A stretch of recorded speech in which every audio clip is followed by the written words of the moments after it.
Mbrëma dhe mirë se vini në Real Story.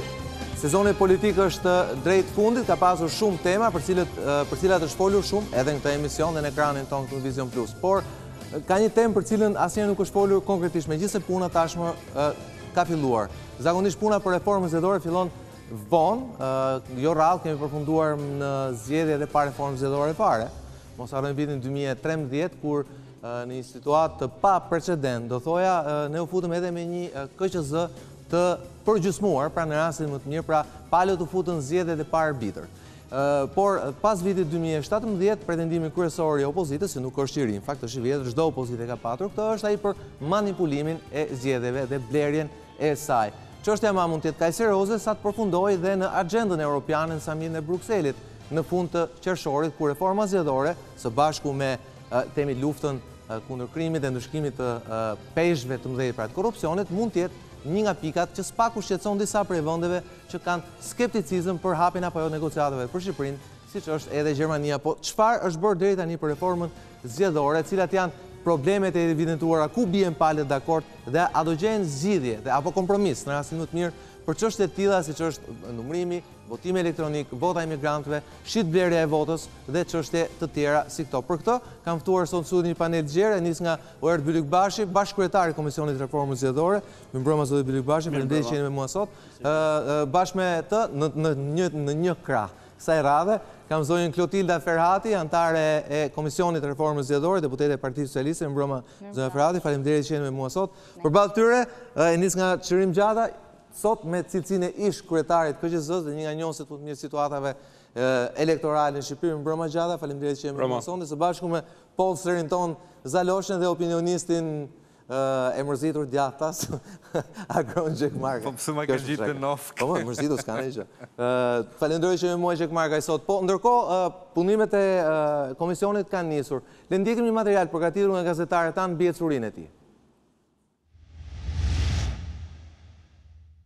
Në kohën kur opozita dhe mazhoranca thuaj se nuk kanë gjetur gjuhën e përbashkët për asnjë projekt ligj dhe kur puna në komisione është bllokuar tërësisht prej më shumë se një muaj, duket se reforma zgjedhore është pika në të cilën si mazhoranca dhe opozita vijojnë ende punën.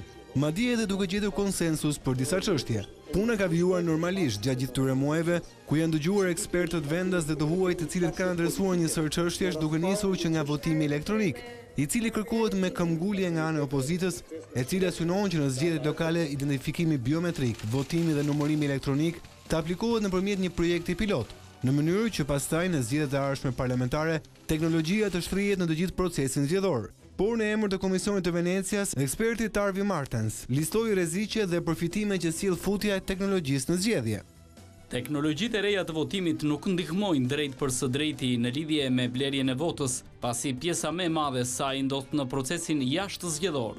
Teknologjitë e reja të votimit ndihmojnë më shumë me mashtrimin zgjedhor, pasi ato automatizojnë proceset të caktuara dhe eliminojnë faktorin njerëzor.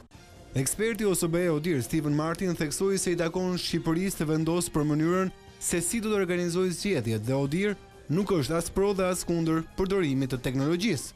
Rekomandohet që zbatimi pilot për votimin dhe numërimin elektronik të fillojë mjaft përpara zgjedhjeve të radhës. Partia Demokratike kërkon futjen e teknologjisë në votim, pasi sipas saj, në këtë mënyrë garantohet identifikimi i sigurt i votuesve, verifikimi dhe parandalimi i votimit të shumëfisht, shmanget kontrolli i votës në mënyrë politike, korruptive apo kriminale dhe përshpejtohet në tërësi procesi deri në nxjerrjen e rezultatit. Ndërkaq Partia Socialiste ka kërkuar me këmbgulje votimin e emigrantëve, i cili është parashikuar të aplikohet në zgjedhjet e përgjithshme të vitit 2021. Nëse dy partitë më dha duket se kanë gjetur konsensus mes tyre, duket se kundër janë partitë e vogla, të cilat kërkojnë ndryshimin e kodit zgjedhor në mënyrë që dhe ato të jenë pjesë e parlamentit. Po e fillojmë me ju Bylykbashi, me që sigurisht opozita është ajo që është gjithmonë më e shqetësuara pas përcjell shqetësimet më konkrete, pasi nuk del pala fituese nga zgjedhjet. Natyrisht ju e keni pranuar rezultatin e zgjedhjeve, po duke i kontestuar ato në sensin e procesit dhe sidomos të shitblerjes votës. Dhe besoj që disa prej këtyre propozimeve sigurisht janë sponsorizuara nga ju, pra jeni ju si opozitë që e keni kërkuar ato. Realisht jeni të kënaqur me ecurinë e reformës deri tani, sepse shikoj që disa nga pretendimet kryesore tuaja kanë ndeshur në skepticizëm nga disa për ekspertëve tuaj. Jo, në fakt nuk është eksakt kështu. E para duhet të themi diçka. Është e pa precedent që në historikun e Shqipërisë në më shumë se 20 vitet e fundit, Shqipëria të mos bëj reformë zgjedhore për 6 vjet pothuajse. Jemi 6 vjet nga reforma e fundit. Në zgjedhjet e vitit 2013, në fakt ne kemi hyrë me reformën e fundit zgjedhore konsensuale. Çdo gjë që donte, ju kujtohet ajo frazë famshme e kryeministit Berisha i thoshte propozoni çfarë të doni, merrni vetëm okejin e OSBE-s dhe të Këshillit të Evropës dhe ne jemi gati ta miratojmë. Në atë formë u bë reforma e vitit 2012, e cila përfshiu të gjitha propozimet me konsensusin e majorancës, të gjitha propozimet edhe për numërimin elektronik dhe për verifikimin biometrik elektronik të cilët dështuan për arsye teknike se s'pati shumë kohë. Por, ka qenë reforma e fundit konsensuale, është e papranueshme dhe në fakt, që e thot dhe nën kryetari grupit të CDU-s, Vadepul, që në intervistën që është shpërndar sot, ai e thot që refuzimi i autoriteteve shqiptare për kaq vite rresht, pra mbas 2013-s, rekomandimet nuk u trajtuan. Mas 2015 nuk u trajtuan dhe tani jemi në vitin 2018, pra jemi në rekomandimin e 2017, kjo është një fyerje praktikisht për OSBE-n dhe Bashkimin Evropian që e kërkuan vazhdimisht. Pra kjo është një konstatim shumë i rëndë që vjen nga numri 2 i grupit parlamentar të CDU-s në Parlamentin Gjerman. E thënë kjo, ka dhe një moment tjetër. Autoritetet shqiptare, pra kjo mazhorancë, praktikisht ka krijuar një precedent që në Evropën normale të OSBE-s, pjesën normale të OSBE-s, nuk ekziston ky lloj precedenti, ky lloj, po themi, shpërfillje e një palë rekomandimi kaq të rëndësishme që Bashkimi Evropian i merr dhe i quan si Bibël në rastin tonë për Shqipërinë. Heqim këtë. Ju bët një pyetje, a jeni të kënaqur? Jo, nuk jam i kënaqur me hapin. Kemi një program pune të miratuar në mënyrë konsensuale, ka 6 platforma të mëdha, që ka votimin elektronik, votimin e emigrantëve, shitblerjen e votës, çështjet e fushatës ku përfshihet media, financimi, abuzimi burimeve shtetërore, pastaj ka çështjet e listave të zgjedhësve, çështjet e administratës dhe ndoshta lash diçka në këtë. Janë 6 çështje të mëdha. Këto janë bërë me konsensus. Ritmi mund të kishte qenë goxha më i lartë. Aktualisht ne kemi bërë një numër workshopesh me një kalendar të planifikuar. Kemi marrë ekspertizën më të mirë të Këshillit të Evropës ose BE-dirit edhe të organizatave të tjera. Megjithatë, duke u nisur nga ajo që thot përsëri Vadepul, brenda vitit 2018 duhet mbarojë reforma zgjedhore, ne duhet jemi me tempe shumë të larta. Sot Parlamenti Shqiptar nuk ka asnjë lloj justifikimi për të qëndruar dhe për të humbur kohë. Duhet trajtojë çështjet e mëdha. Së pari, votimi elektronik, që është një çështje shumë e madhe, por të trajtuar me pilot për 2018, pse askujt nuk i intereson çështja elektronikës thjesht. Për 2019-ën, por duhet bërë një pilot. Është rënë dakord që të jetë në nivel pilot, sepse kjo është, po themi, metodologjia që na e sugjeron gjithë, dhe këtu ka konsensus këtë pikë. Por ajo që pse i duhet shqiptarëve elektronika, nuk është një pasion për ekrane me prekje apo elektronik në zgjedhje. Është, siç e thot dhe eksperti që solli Këshilli i Evropës, redukton në mënyrë të ndjeshme shitblerjen e votës dhe lufton shumë manipulimin zgjedhor, që do të thotë manipulimin që bëjnë komisionerët duke mbushur kutitë e votimit, manipulimin që bëjnë gjatë numërimit, e një sër problemesh të tjera që do kemi mundësi ndoshta t'i trajtojmë. Por, pavarësisht asaj që thuhet nga eksperti, praktika shqiptare tregon këtë. Shitblerja e votës është bërë sot problem thelbësor. Ju keni material, besoj, që tregon edhe nga raportet e OSBE-dirit.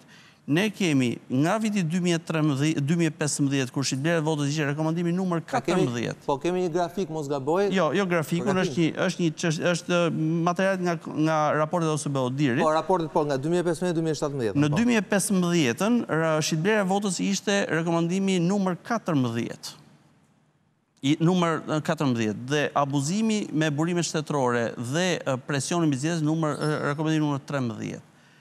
Përkeqësohen kaq shumë, në mënyrë kaq dramatike situata me shitblerjen e votës dhe me presionin që bëhet mbi zgjedhësit dhe me abuzimin barbar praktikisht me administratën, saqë ato dy rekomandime shkojnë numër 2 dhe numër 3.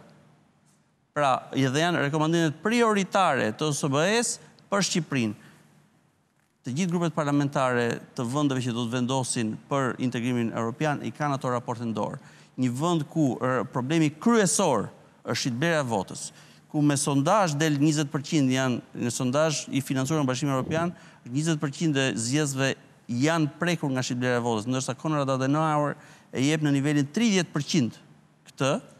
Pra, sa do qoftë dhe 15%, po flasim për një numër mandatesh shumë të madh, që cënon legitimitetin e parlamentit dhe asaj. Pra, ne jemi në një presion kohor të jashtëzakonshëm, e përjedhoi mazhoranca nuk mundet më ta tërheqë varësisht që ndodhi në 2016.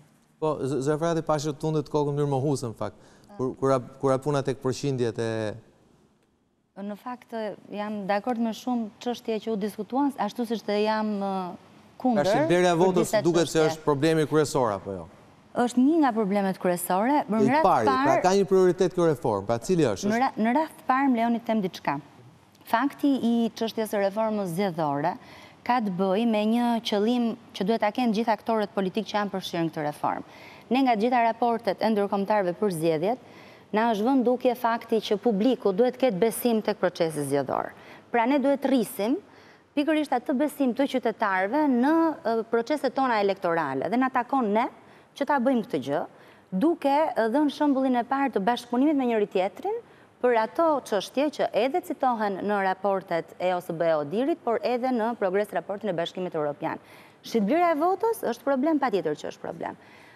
I cituar, por ashtu siç e trajton sot zoti Bylykbashi, është do të thoja unë jo i vërtet plotësisht, sepse nëse i lexojmë raportet, dhe kur po vija këtu lexova raportin e progresit të Bashkimit Evropian të 2018-s, në faqen 7 si don të komisionit ka pasur thot allegations për shitblerje vote nga aktorët politik. Dhe nëse i referohemi allegation do thot supozime. Pra ne nuk kemi fakte për këtë gjë, po trumbetohet si çështje më të madhe. Pra është një fenomen që na duhet patjetër ta adresojmë dhe duhet i gjejmë zgjidhje me mekanizmat tonë dialogut që duhen përkthyer në mekanizma ligjor, por nuk është kështu si e zmadhojmë, e hiperbolizojmë, sepse na duhet jemi të sinqert me njëri tjetrin.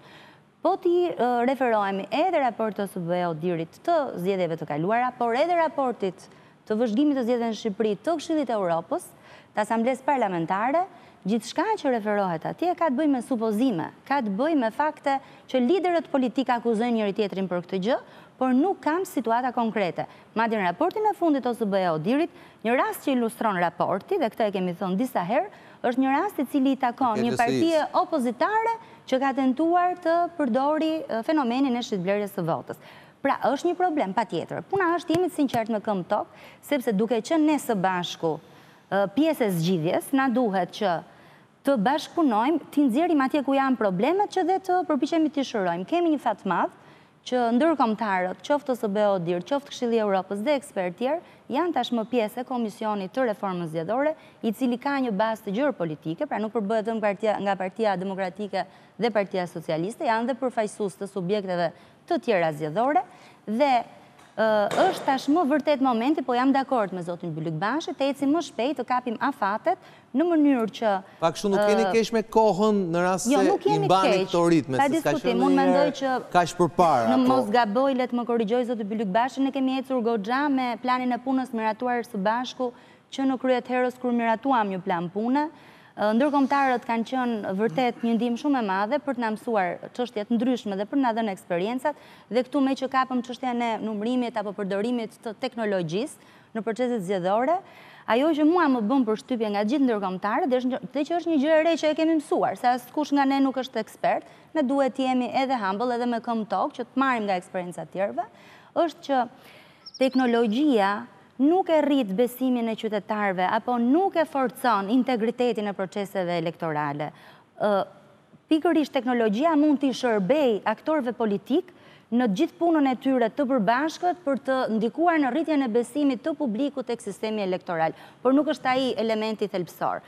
Sigurisht ne jemi të hapur të dëgjojmë, siç e tha dhe zoti Bylykbashi, duke treguar eksperiencat e viteve të mëparshme, ne kemi qenë të hapur dhe të përgjegjshëm për të nisur reformat zgjedhore.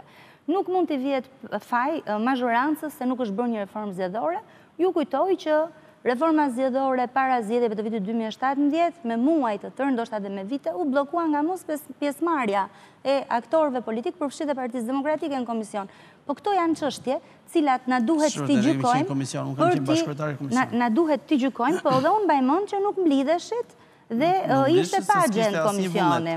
Por nuk kanë rëndësi, na duhet t'i kujtojmë disa gjëra që të mos përsërisim gabime, se duhet jemi mbas 27 vitesh, mendoj unë, kemi tashmë edhe kapacitete dhe profesionale dhe politike dhe matur jemi më shumë se shkemi qenë më parë, kemi dhe gjithë këtë mbështetje nga ndërkombëtarët, e kemi tashmë prioritet gjithë aktorët politik që i duhet vendit një reformë e sinqert, që ti adresojmë këto çështje. Për tek reforma zgjedhore besoj jemi të gjithë kritik pak a shumë, dashamirës apo jo, dhe për më tepër do thoya ju, si Partia Socialiste, duhet ta keni më shumë, duhet ta kishit pasur në fakt, edhe më shumë prioritet, për shkak se mos harrojmë çfarë ndodhi në vitin 2009, mos harrojmë çfarë ndodhi në vitin 2011, ose le të themi allegations, siç thoni ju, që patët ju qoftë 2009-ën, qoftë 2011, duhet ju kishte bërë pak edhe më shumë. Reforma zgjedhore nuk është çështje e një aktori vetëm. Reforma zgjedhore kërkon që aktorët jenë së bashku në tavolinë. Që duhet kishte majoranca e madhe. T'ju them një fakt të vetëm, me që jam grua dhe vërtet jam shumë e ndjeshme për këtë çështje dhe do ta ngrej edhe të dy bashkëkryetarët përsëri dhe këtë herë. Në komisionin e kaluar për reformën zgjedhore,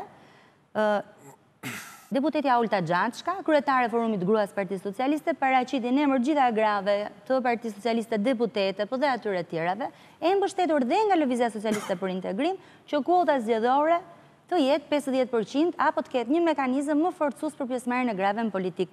Në ky komision që funksiononte, nuk ktheu asnjë përgjigje për kërkesën. Ç'ti bëj ligji fakti që ju edhe kur dilni fituese në lista i hapni vend burrave pastaj.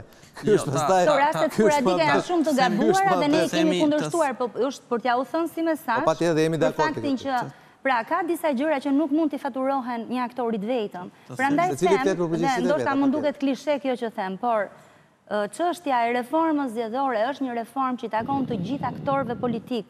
Këtu a kemi vullnet i bëjmë gjërat, po, ku është qëllimi trisin besimin e publikut te sistemi zgjedhor. Ndërkohë që interesi më i madh është i opozitës. Nga Bylykbashi që të klasë kryesore është e autoriteteve shtetërore, që do të majorancës. Tani ka një diçka që duhet të shqetësojë të gjithë.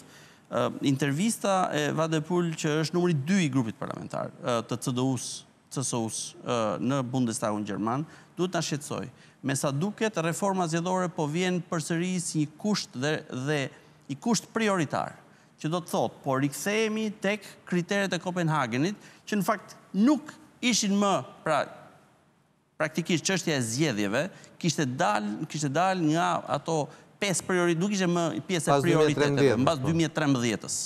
Ishte dhe rezultati qartë, nuk pati dhe dilema. Nuk është çështje rezultati. Se problematik nuk është s'ka padur, në 2013, në? Po sigurisht ka gjithmonë, problematike nuk ka diskutim. Për veten tonë një herë. Ka përshtypjen që i dha një drejtim rezultati. Për te asaj retorikës thjesht. Në vitin 2009, për veten tonë. Po, zonja Ferhati. Ne ja kemi detyrim qytetarëve në 2009-ën, OSBE-u diri thotë, u arritën shumica dërmuese e standardeve. Tani unë përmenda shitblerjen e votës. Përmenda rekomandimi numër 3 është ai që ka të bëjë me presionin mbi zgjedhësit dhe abuzimet me administratën shtetërore, që do të thotë shteti dhe partia politike janë një. Ky është standard i thyer i OSBE-s dhe Këshillit të Evropës. Po vazhdojmë çik më tutje. Shkojmë pak më tutje. Rekomandimi prioritar numër 8 thotë, shteti duhet garantojë të drejtën për të bërë zgjedhje të lira të fshehtë. Do të thotë nuk garantohet zgjedhja e lirë dhe e fshehtë. Pra kemi ardhur në një situatë ku zgjedhjet janë të cënuara ke standarde të bazë dhe ky nuk është çështje teknike.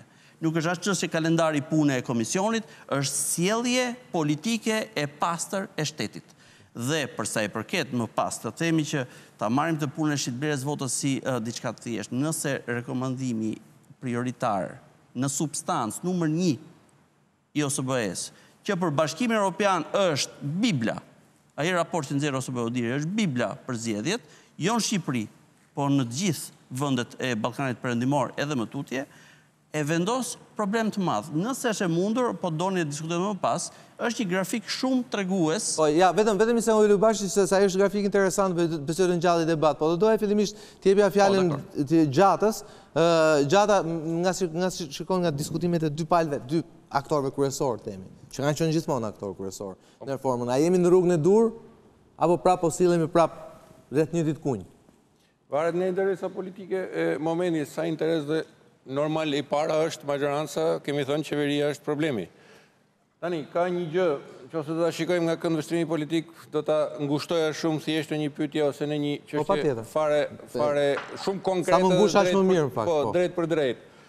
Kemi një lloj standardi, po themi, që zoti Berisha e vuri kur tha, ja ku e keni, bëjnë reformën zgjedhore si doni, ta pranoj ose bëj Odiri dhe unë ja firmos, në kuptimin figurativ dhe letër të bardhë. A janë të gatshëm ta të bëjnë të njëjtën gjë, i thonë opozitës që ju të hyni në zgjedhje, të pranoni rezultatin, si e doni reformën zgjedhore, kjo miratoj ose bëj Odiri dhe hajde hyjmë zgjedhje. Kjo do ishte një rezultat dhe do mbyllte çdo lloj debati politik.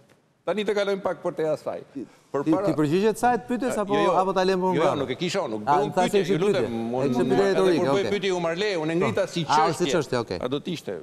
Po ashtu. Jo, në rregull, dakor. Pra ne u pyeta tash mos doni përgjigje. Ishte pyetje, jo, thjesht ngrita si çështje. Pra, politikisht mund të ketë një zgjidhje shumë praktike, shumë të thjeshtë, mbyllet historia, po të ketë vullnet. Të kalojmë tani një plan tjetër, çështjen e reformës. Mendoj që duhet vënë në kandar kush është problemi kryesor që dëmton procesin zgjedhor në Shqipëri, pra ta shoqërohet zgjedhje të lira dhe të ndershme. Apo edhe në mënyrë krahasimore, pa u zgjatur, kush kanë qenë problemet e përparshme ose sa i njohun, çfarë kanë qenë atëherë, votimi familjar bie fjala. Votimi më shumë se një herë, votimi për emigrantët, në emër një kryetari fare votonte për persona që ishte emigrant, apo probleme tilla banale, ikja e komisionerëve, marrja vulese, pra gjëra të tilla. Menaxhimi politik i procesit. Ajo ka qenë vërtet. Tani shoh që paktën 2 palë zgjedhës, ose paktën nga 2009, 2013 e këtej që këto kanë dalë probleme dytësore, s'po them tretësore. Ka një problem shumë të madh që është problemi i shitblerjes së votës, i cili është vënë re jo vetëm në proceset e mëdha zgjedhore, është vënë modeli në një proces fare lokal në Dibër, për një kryetar bashkie Dibër. Edhe s'po hy tani të komentoj jo kamerat e fsheta punën që bën media aty. Por edhe ato konstatimet e raporteve ndërkombëtare me këtë problem. Por ka një problem që e kanë mbërritur edhe vetë ndërkombëtarët, çështja e parasë së pisës, parasë kriminale, parasë së drogës, së kanabizimit, i cili përdoret për të blerë zgjedhjet në Shqipëri, e thënë trashë, pa folur edhe për përgjimet që dolen, që diskutohej, duhen kaq e aq për votat e i do filani, i do ky, i do ai. Pra, nuk dua të vulgarizoj të bi në nivele më të ulta, po që janë të vërteta. Problemi i sot, pra i vënë në kandar problemet zgjedhore, është çështja e shitblerjes së votës. Është bërë shumë problematike, duke u shfrytzuar sidomos varfëria, kushte shumë problematika të tjera, veçanërisht në zonat rurale. Atëherë, si mund të realizohet? Opozita ka kohë që ka ngritur problemin e futjes së teknologjisë së lartë në procesin zgjedhor për të shmangur këtë. Dhe kjo është për mendimin, ja një sekond, për mendimin tim është problemi i problemeve, kjo është si problem është më i madh se gjitha ato që ju përmenda që kemi pasur ne më përpara. A shmang, këtë nuk e di se nuk është se ka mund vërtet një përvojë, por do të thoja një gjë. A jemi në një situatë e jashtëzakonshme për ta futur teknologjinë, jo se numërimi nuk është problem, numërimi pastaj është administrativ, mund të futet teknologji, gjithë problemi është e votimi. Pak shqetësimi ka qenë më shumë ke numërimi në shkuar, se sa... Ja, t'ju shpjegoj, e jemi situatë. Po ju thoni që është votimi. Po, votimi është problem. Kur ishte çështja e vetingut, kemi diskutuar dhe është thënë që edhe vetë Venecia e pranoi që vetingu, procesi i vetingut që u miratua në Shqipëri, nuk shkon unison me drejtat e njerëzit, po situatat e jashtëzakonshme zgjidhen me mjetet e jashtëzakonshme. Edhe ligjit e kriminalizimit pak a shumë, edhe ai në atë vit pushet hold. Mendoj, ndodhemi në një situatë të tillë që të kërkojmë futjen e teknologjie të lartë në çështjet e votimit, pikërisht për shkak një msi mase jashtëzakonshme për të shmangur një situatë e jashtëzakonshme, për të rritur besimin siç është çështja e shitblerjes së votës. Nëse ne do rrim të diskutojmë, pra, a është shitblerja e votës, pra për faktin vetë që a është shitblerja e votës problem, apo është i sajuar, problem mediatik, është më i madh se sa duhet. Politik më shumë se mediatik. Më i madh se sa duhet. Kjo është çështje tjetër. Unë mendoj që do shpenzojmë kohë e energji ta diskutojmë në këtë drejtim, sepse është një diçka. Paktën unë vi nga terreni, zoti Balla, dhe njoh dhe shikoj unë dhe shumë të tjerë dhe e shohim. Qytetarët e dinë, shoqëria e di këtë punë. Fenomeni është. Shkalla mund të hajë debat, fenomeni është. Por edhe shkalla është ndikuese. I dashur Balla, unë po flas sepse me përgjegjësi të plot është e pamundur në këtë sistem zgjedhor një parti të mbarë mbi 71 deputet me llojin, me mënyrën se si është sistemi. Tani, hajde të diskutojmë pastaj, hapi me letra pa fund shkon të natën. Edhe Partia Demokratike i mori 70. Atëre, kur? 2009. Në 2009. 70 mori. 70, nuk është e s'mori... Kishtë ndojë dhe 71 firë, mos ka bërë. Është një sekund. Por, mija që është tjetër, por mos harrojmë, nuk ishte kjo problemi shitblerjes votës si tani, Ska qenë kjo problemi, kishte dy vula, dhe mbete gjitha e kishte këto probleme. Mos harrojmë një gjë, ajo problemi më i madh që sot që lidhet me problemin e shitblerjes votës është paraja piset e drogës e kanabizimi, që rrjedh nga kanabizimi i vendit. Kjo është shumë problematike. Pastaj ka shumë diskutime, ka shumë... Unë kështu e shikoj çështjen e teknologjisë. Zaloshnja, gjithmonë është ajo frika nga, si është, heqim vetë të mos nxjerrim syt nga teknologjia. Gjithmonë rrotullohet fjala vend si Estonia, për shembull, po marr apo Bullgaria, që janë vende më të avancuara në këtë drejtim. Të shitblera votës, fakt, po rrotullohet gjithë... Blera është problem, apo? Është problem edhe... Bashkë ngjitur edhe akuzën për parat e... apo pretendimin për parat e kanabisit, kjo sigurisht e komplikon shumë më tepër situatën. Do nuk mendoj se futja e teknologjisë do e zgjidhë këtë problem. Nuk mendoni? Nuk, se s'ka si ta zgjidhë, sepse blerja bëhet para... Atë që thotë dhe eksperti, pra, manipulimi bëhet për para. Por, ajo është një plus... Nuk ja provon do të Zaloshnja? Teknologjikisht... Ja, kishë më të drejtë, kërkoj ndjesë. Teknologjikisht... As kalinë e parë se mbarova. Jo, i vetëm më kaqë, që të desha të them. Teknologjikisht, pra, ti mund ta blesh atë, po ai pastaj qytetari që voton, nuk ta provon dot që votoj për ty. Po, nga ana tjetër, akuza kryesore Gjata, po, ta mbaroj Zaloshnja, po, akuza kryesore e opozitës sot, nuk është që u ble vota në kuti, është që u ble mos votimi. Dhe këtë ka votime elektronik që ta kontrolon zotë. Nuk ta blen dikush diçka që se shet, falë Sokol, nuk ta blen dikush diçka që se shet. Po, se ne kemi një sondazh që është bërë me financim nga Bashkimi Evropian lidhje me këtë fenomen, po në fakt aty pytet për gjithë kohën. Pra, a ju është ofruar ndonjëherë para po favor? Nuk bëhet fjalë vetëm për 2017. Bëhet fjalë për 27 vjet të fundit. A ju është ofruar ndonjëherë? Dhe ky është një fenomen pra që ka qenë praktikisht në të gjitha zgjedhjet shqiptare. Sondazhi vetëm që kam parë ka qenë mbas 13-s një sondazh i Idrës ku kishte 33% e të intervistuarve ishin në dieni të njerëzve që ju është ofruar favor ose para pas zgjedhjeve 2013. 33% e të anketuarve ishin njënin të paktën një njeri, ja unë konkretisht njoh një njeri të tillë, të cilët pra ju është ofruar para ose favore në shkëmbim të votës. Dhe nga zgjedhjet e fundit, në fakt unë kam bërë një analizë të çdo qendre votimi të 2017. Dhe si rezulton? Dhe kishim 3 breza të ndryshëm. Kishim qendra në zonat urbane. Aty kishim rënje të pjesëmarrjes, rënje të PD-s. Kishim zonat suburbane, pra rreth e qark qytetit. Aty kishim një përzierje midis rënjes së pjesëmarrjes dhe rënjes PD-s, po kishim edhe transferim vote nga PD-ja, nga djathtas, pra, tek LSI-ja, PS-ja, PD-ja, tani, zgjedhjet e fundit. Po. Ndërsa, aty ku ishte me të vërtetë e dukshme dhe, si thua, unë si statisticien më njëherë them, këtu ka pas transferim. Këtu ka problem. Këtu ka problem. Ka anomali. Po, në zonat e thella. Pra në fshatrat e vegjël. Pra si puna asaj kur atë gurin në sipërfaqe, sa më shumë hapet rrethi, aq më shumë shtohet anomalia. Në zonat, pra, bëhet fjalë për 50.000 vota. Në zonat e thella rurale, sikur të ishte një enë komunikuese. Sa ulej uji këtej, ngrihej uji këtej. Pra, çka kishte ndodhur? Pjesëmarrja në këto ishte identik si 13-ta, pothuajse. Dhe kishim pas transferim vote nga djathtas, pra po dohet gjithë partitë e tjera të vogla djathtas, nga djathtas tek PS, PDU, LSI. Me që i ka analizuar, një pyetje kam unë. Droga kishë përthyrë një Shqipëri. Dakor, jo vetëm një pyetje kam. Jo një pyetje. Tek zona rurale. Një pyetje kam unë Zaloshnja. Zaloshnja, ky fenomen, kjo anomali, le të themi, ka efekt vendimtar në rezultat? kishte efekt vendimtar 4-5 rezultat? mandate i ka prekur? Ta bëjmë thjesht, 5 mandate i ka prekur? Jo, dhe një mandat është keq, po. 5 mandate i ka prekur?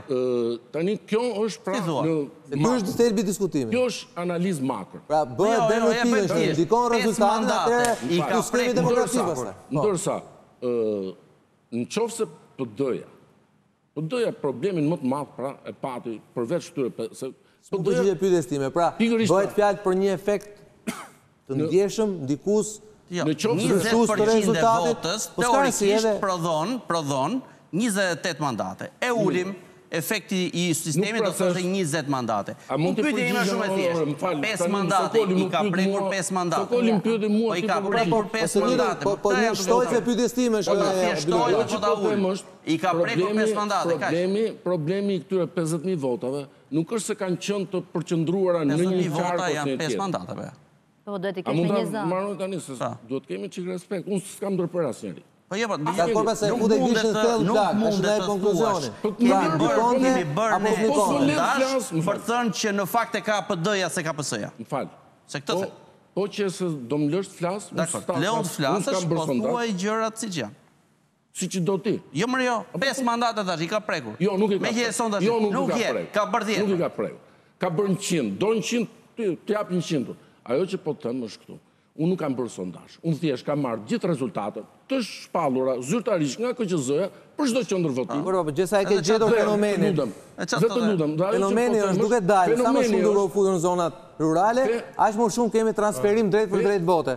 Pra, unë po të pyet, a është ky fenomen ndikues tek rezultati? Dhe ky fenomen, po të them edhe një herë, nuk ka qenë fenomeni kryesor i cili shkaktoi rënien e PD-s. Po për 5 mandate, për 5 mandate, majoranca shkonte poshtë 69, mbyllet historia. Ndryshon konfigurimi politik. Tani do të shkojmë në një grafik pastaj çka bën Sajmir Tahiri me zgjedhjen në Tiranë. Është thjeshtë. Që ta mbyllim, po. Që ta mbyllim. Problemi është, dakord këto 50.000 vota, unë po i quaj që janë blerë. Megjithëse Zoti e di pse mund të jetë, dikush mund ta ketë bërë për rrugën e fshatit. Por, në momentin që ai të premton, i Zoti i shtëpisë, i kryetari i fisit, premton që do t'japi 30 votat e fisit, sepse partia në pushtet i bën ato rrugën. I ka bërë një nder, po. Cili kryetar fisi për Zaloshnja tani po leri, këto se s'jemi para 200 vjetësh. Mirë, ka më kryetar fisi 200 euro.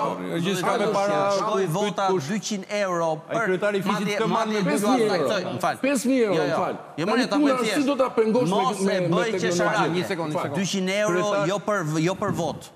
Në Durrës është dhënë deri në 200 euro për banor në familje. Okej, ta ndirim edhe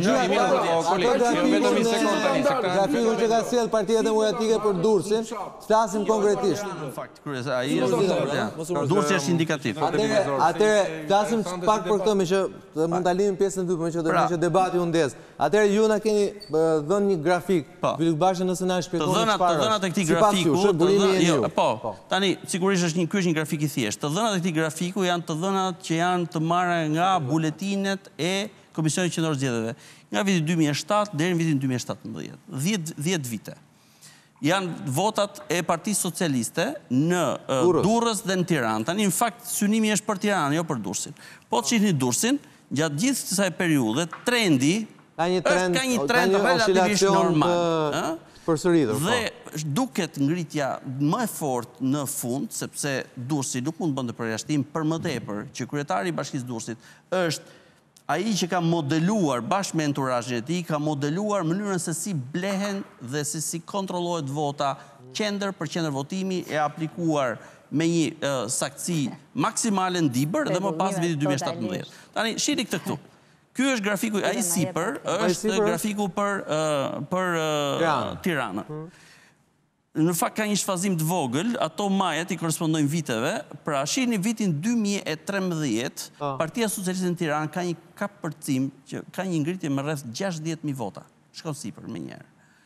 Më pas bie në vitin 2015, në fakt Erion Velia është kandidati me humbjen më, po themi, katastrofike të votave, fitoi sepse e nisi nga reforma territoriale, e bërë për të fituar zgjedhjet. Kjo është Tirana Vit apo Tirana Re? Jo, kjo është Tirana Re, Tirana Re. Jo, edhe ke këto të rezultatet me Tiranën e Re. Në nivelin e Tiranës Re. Pra nuk ka diferenca, Pra ka një, si pas jush efekti Tahiri, pra që i ka punuar kundër. Sajmir Tahiri, po jo, nështë s'ka punuar kundër, qindarkën, Perion Velien, të gjithë këtë e din, nuk e hargjon. Dakord? Ka një rënje drastike gati 70.000 votash dhe një ringritje, ka qënë kulm fushatës, dhe ringritje në 2017 përsëri, ja ku e keni 2017. Tani, a ishte kreu i Partia Socialiste për Tiranë. Dhe kryetari fushatës. Tani, po të kthehemi pak tek përgjimet për klanin Habilaj nga Guardia di Finanza. Për 5 milion euro dhe famshme. Në rezulton që në, jo vetëm 5 milion, do të marrë pak më përpara, në shtatorin e vitit 2013, Habilajt arrin të çojnë për herë të parë, dhe kjo, pra ne jemi përtej thjesht çështjeve të zgjedhjeve. Kur zgjedhjet janë të rënuara, ndodhin këto. Ose kur ndodhin këto, zgjedhjet rënohen, shkojnë bashkë me njëra tjetrën, janë komunikuese janë. Në shtatorin e vitit 2013, kur shërinte ministrit brendshëm, që me sa duket e kishte qartë që do ishte ministri i brendshëm, ata çojnë për herë të parë 1.2 ton drogë në brigjet e jugut të Italisë, kapen nga karabinierët sasia 1.2 ton drogë, dhe ata thonë në përgjigje shqyr shpëtuam. Kjo është e regjistruar. Një sekund, ta mbaroj unë atë dhe do shoh. Para morën apo? Pra, një sekund. Trego, ja tani Klotilda, ta e fjalën. Ta mbaroj unë dhe pastaj thuaj spekullimi. Klotilda, unë do të bëj zgjedhje ime është që kur të flasësh. Unë kuptoj që ju keni një pushtetin dhe do ma lesh mua që ta justifikoni. Ka lidhje tani. Kur ta mbaroj unë pastaj. Tani ta mbarojmë të gjithë. Në vitin 2013 në shtator kushërinte ministri çoi 1.2 ton drogë. Nga e morën ata, sigurisht kisa po kishin shpërthyer depot e Lazaratit. Trima. Po mund t'jesh trim vetëm kur ke ministrin kushëri. Shëndos. Të flasim për efektin konkret. Në dhjetorin e vitit 2013, ata interceptohen në atë bisedën. Sajmir Tahiri në një muaj ka bërë 5 milion euro. Kishte vetëm 3 muaj ministri i brendshëm. E thonë ata. Tjetri i përgjigjet thotë, ai jo aq. Aq i shpenzon në zgjedhje, po si dalin 20. Kush janë zgjedhjet që i paraprin bisedës së dhjetorit 2013? Janë zgjedhjet e Qershorit vitit 2013. Shihni si kërcen Tiranë në mënyrë anomale në raport me... Pa e thoni pas ka nisë për para kanabizimit. Dako, është mjeshtri i këtyre historive. Jashtë do të thotë kur dikush merr përsipër të bëj më shumë se sa mjeshtrat. Okej, një koment. Një sekond, ta mbaroj. Në janarin e vitit 2014, banditi pjesë e bandës Habilajve thot shkova tek dyqani ku bleu kostumin Sajmir Tahiri dhe më pyeti dyqanxhiu, fitoi ai miku jon? Jo, kanë fituar, po i kanë vjedhur, i kanë blerë të gjitha votat. Prova që 2013 është prekur nga paraja kriminale në shitblerja e votës. Në 2013, jo, nuk blien votat për të humbur. Blien për të fituar. Shkojmë të fjalla provë, se është shumë e fortë, mund t'jeni indicje që shtojnë të shtynë mendosh dhe asaj. Se sondazhet që bën Zaloshnja. Janë të dhëna zyrtare nga që janë dalë nga kutit e votimit. Dhe shihni logjika dhe prova del nga loja Sajmir Tahiri, bie Partia Socialiste, rifutet droga në 2017 ja ku e ke. Okej, koment nga Klotilda. Ja, tash një sekond. Ja se, dakor, po ky është grafiki PD, se i prek direkt opozitë. Do ta jap pamëra. Të janë të dhëna që dalë në votimit. Nuk janë me telefon. Agroni më shumë. Kështu që të jap fjalën Agron. Klotilda, shpejt një koment ja Për mua është një spekullim shumë i dukshëm. Unë e kuptoj që Partia Demokratike do duhet patjetër përballë qytetarëve gjej kauzat e veta për të justifikuar humbjen. Por nuk mund të justifikojnë dot. Është grafiku i shifrave të Partisë Demokratike. Po, e ta, burimi është Partia Demokratike. Ndërkombëtar, asnjë raport i Bashkimit Evropian ose BE-o, dirit Këshillit të Evropës, gjithë ndërkombëtarëve nuk e kanë pranuar faktin e fenomenit të shitblerjes votës si një fakt i cili ndikon në rezultate. E para, e dyta, është shumë e rëndësishme kjo që dua t'ju them. Gjithë raport. E dyta, më gjeni një raport që thotë që problemi i kanabisit ka ndikuar në rezultate. Më gjeni një raport të vetëm që argumentin e Partisë Demokratike që do të justifikoj humbjen e vet, sa i takon pjesës së kanabisit, të jetë situar në një raport ndërkombëtar për zgjedhjet. Zero. Nuk ka asnjë lidhje gjithë kjo anomali argumentuese për të justifikuar humbjen e vet Partisë Demokratike, që të ketë ndikuar në rezultat zgjedhor. Janë proceset ndryshme dhe e fundit, që është shumë e rëndësishme. Votat blen për pasion, në fakt, nuk blen për fitu zgjedhjet. Kjo është koncepti që ka zonja Ferhati. Që bëjnë policin, prokurorin edhe që këto arsyet e veta pse humbën duan t'ja faturojnë mazhorancës, siguri pas kemi bler votat. Ku i kanë kallëzimet penale të rasteve të cilat i kanë parë dhe i thonë me kaq fakte dhe këto ndikimet të këtyre bizneseve të palishme në rezultate zgjedhore. Ku janë? Unë kam bërë 5 kallëzime penale vetë në zonën time. Pyetja qëndron tek prova. Ku janë? Prova është kjo. Të lutem, policia se kemi edhe pjesën tjetër. Ka marrë denoncime dhe policia nuk ka quar asnjë për ndjekje penale. Analizat ja u them unë pse janë. Vota e Partisë Socialiste është rritur nga investimet e bëra në përzona, nga reforma në drejtësi, nga reforma territoriale, nga të gjitha reformat cilat e kanë quar vendin më përpara me progresin e Bashkimit Evropian. Dhe mos të duket çudi, në zonën time elektorale, rezultati në 110 në Tiranë apo ja u marr. Kjo është zonë e vështirë për Partinë Socialiste, është zonë tradicionalisht e qendrës djathtë. Në Lushnjë, në Shalqini prodhojnë më shumë për shkak të reformës drejtësi. Merrini dhe analizojni të zonat në çdo kuti votimi. Ka fituar Partia Socialiste, me diferencë të 10-100 vota para Partisë Socialiste. Kanë votuar të djathtë Partia Socialiste Tiranas, kanë votuar, sepse nuk kanë pasur besim pikërisht tek modeli i Partisë Demokratike. Gjekmarkaj, faleminderit Klotilda. Unë kam akuzuar në 110 që kam parë shitblerje vote nga kandidatët e opozitës. A ka ndonjë akuzë ndaj meje në 110 që kanë fituar në çdo kuti së bashku me deputetë? Faleminderit Klotilda. Po Agron? Shikoj, me gjithë respektin që kam për zotërit politikan, du t'ju them që debati nuk është konferencë shkencore ku na mbani fjalime, për më tepër fjalime banale gjysma prej tyre. Nëse kemi e borç për një gjuhë kaq gjatë, një retorikë të Gjekmarkaj që të respektojmë njëri tjetrin, bëjmë kujdes kur përdorim terma. Duhet të respektoni edhe panelin. Kur vi radha unë të respektoj me kujdes me terma. Që një gjëjmë akuzat ndërsill. Po problemi është juaj nëse mos abuzoni me fjalën me prezencën e njerëzve që kanë edukat në një gjuhë deri në fund. Kujdes kur flisni me terma, kaq është. Nuk keni fushat elektorale këtu na mbajt fjalime, sepse na fyrin inteligjencë. Po flasim për problemin e shitblerjes votës. Nëse nuk të duket problem, është problemi jo. Nuk ka problem tonë në studio, domethënë kjo është pak e tepër. Agron, lutem. Ka përcej atë personale. Problemi më i madh, mendoj unë që është në Shqipëri është korrupsioni politik, i cili është fenomeni që bashkon pushtetin me shtetin dhe i vet gjithmonë në pozicion mjaft fatkeq opozitat në Shqipëri. Do të thënë, kjo ka ndodhur në mënyrë të rëndomt sepse ushtrohet një presion kapilar nga qendra në bazë. Çka ka ndodhur këto pakën këto 5 vite? Do të thënë, unë mendoj që opozita e Shqipërisë është përballur me dy gjëra që i kanë shërbyer vendit, por e kanë dëmtuar në raport me elektoratin, do të shpjegoj pse. Njëra është kauza e dekriminalizimit, sepse duke janë dy fenomene një dobishme në planin shoqëror, por që i kanë prodhuar efekt negativ elektoral. Jo, i kanë prodhuar efekt negativ, por lufta kundër kanabisit. Fatkeqësisht, politika në Shqipëri, në këtë rast mazhoranca ka pasur lidhje të forta me të botën e krimit, sepse i kemi parasyve nivelin lokal dhe nivelin qendror që i ka sjellur në parlament.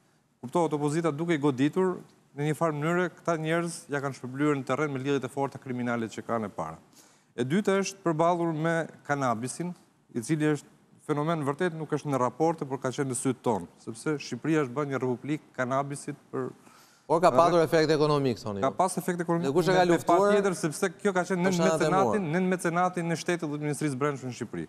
Edhe ndjemi një pozitë shumë fatkeqe, sonde, që diskutojmë për reformën zgjedhore në një kohë që ne kemi të rënë moralisht Ministrinë e Brendshme të Shqipërisë. Edhe i bie që prej 5 vitesh kjo ministri është e rënë. Edhe kur kjo ministri është e rënë, është e pamundur të pretendosh që mund të bësh zgjedhje të lira të ndershme, mund të bësh reformë zgjedhore, duhet zgjidh ky problem së pari. Absolutisht. Problemi i dytë, më e rëndësishme është reforma mendore. Më thënë që unë jam i mërzitur. Unë vërtet jam i mërzitur sepse hyj te kategoria e njerëzve që merr. Jo, kisha unë ta thash intelektualisht i mërzitur. E prita me simpati. Por më qenë se merr me humanistik. Ajo që unë pretendoj që nuk e zgjidh kurrë reforma zgjedhore në Shqipëri, është reforma mendore që nuk ndodh tek leadershipi shqiptar. Çfarë ndodh? Në 2008 mos gabohem, është bërë marrëveshja e famshme Berisha. Po, ndryshimet kushtetuese të 21 prill. Berisha Rama ku i shndruan në liderët e partive në feudal dhe krijuan sistemin e listave të mbyllura që prollojnë servilizëm dhe banalitet, kuptohet, prollojnë edhe njerëz cilësor, jo të gjithë. Por unë për zotërit që janë në zonjën, kam respekt nga pikpamja e performancës retorike dhe intelektuale, por në krah tyre shoh, po të përdorin një term të fishtës në Parlamentin e Shqipërisë, edhe kopuk, edhe shaktaban, edhe bihude, do të thënë nga që të fyrin inteligjencën.